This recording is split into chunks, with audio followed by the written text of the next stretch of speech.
اللہ تعالیٰ نے حضرت انسان کے لیے ہدایت کے من جملہ ذرائع میں سے ایک ذریعہ کتابیں اور صحیفے بنائے۔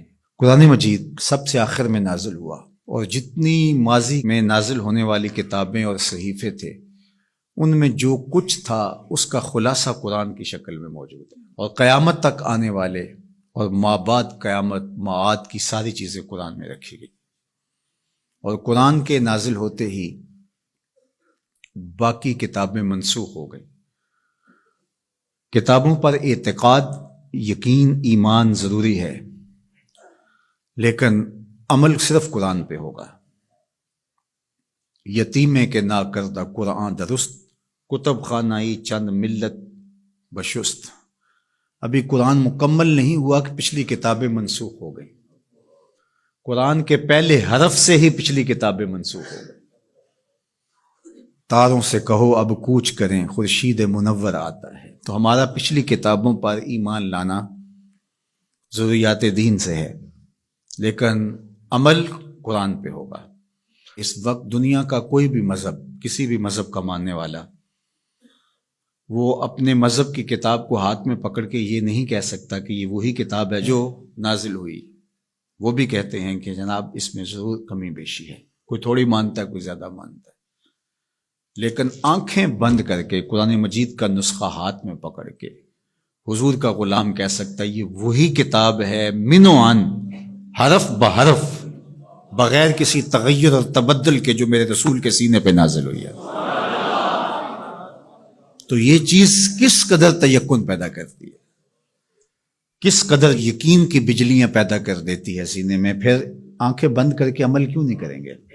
کتاب پر ایمان لانے کا مطلب پوری کتاب پر ایمان لانا، اس کے تقاضوں پر ایمان لانا، اس کے احکام کو ماننا، اور اس کے نواہی سے اجتناب کرنا، یہ تقاضا ہے اس ایمان کا۔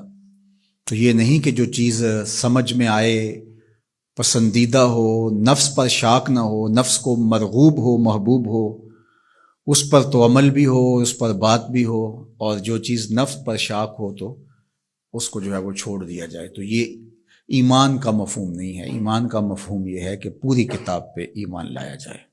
اور جبریل امین حضور کے قلب اطہر پر القاء کیا ہے قرآن کو، حضور کی زبان پہ نہیں اترا، حضور کے دل پہ اترا ہے۔ بلکہ جب حضور کے قلب اطہر پر قرآن اترتا تو آقا کریم جلدی جلدی اس کو زبان پہ لاتے، تو آواز آئی لا تحرک بہ لسانک لتعجل بہ۔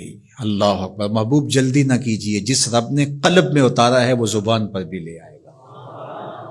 تو وہ حرف و صوت سے مرکب نہیں تھا، وہ ایک کیا اس کے لیے لفظ کہیں، چونکہ یہاں لفظ بھی دم توڑتے ہیں، یہاں حرف بھی سوختہ پا ہیں، جہاں تخیل کا مرغ عقل بھی تھک کے گر جاتا ہے۔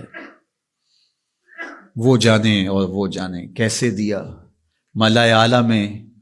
وہ منظر بھی تو ہم دیکھتے ہیں کہ رب اپنے محبوب سے پوچھتا ہے کہ یہ فرشتے کیا بات کر رہے ہیں، تو حضور معذرت کرتے ہیں، تو اللہ تعالیٰ اپنا دست قدرت، اب یہاں اور کیا کہا جائے، کسی اور کا ہوتا تو ہاتھ کہہ لیتے، لیکن یہاں تو دست قدرت، فوضع کفہ بین کتفی، تو اس نے دست قدرت میرے دو کندھوں کے درمیان رکھا۔ تو پھر کیا ہوا، دست قدرت یہاں آیا، ٹھنڈ میرے سینے میں پڑ گئی۔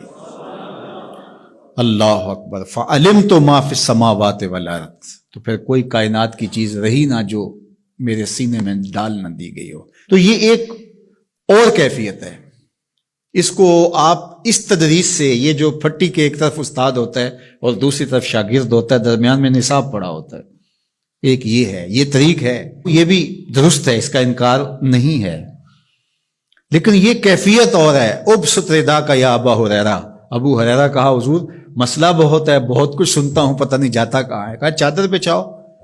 اللہ اکبر، مسئلہ کیا ہے مجھے یاد نہیں رہتا، کہا چادر بچھا لو۔ ابو ہریرہ رضی اللہ تعالیٰ عنہ چادر بچھا لیتے، حضور ایسے کچھ بھرا اور ایسے ڈال دیا، کہا اس کو سمیٹ لے اور سینے سے جوڑ لے۔ حضرت ابو ہریرہ فرماتے ہیں اس کے بعد میں بھولا نہیں ہوں۔ تو وہ کیا ڈالا تھا جو ایسے ڈالا تھا؟ اللہ اکبر۔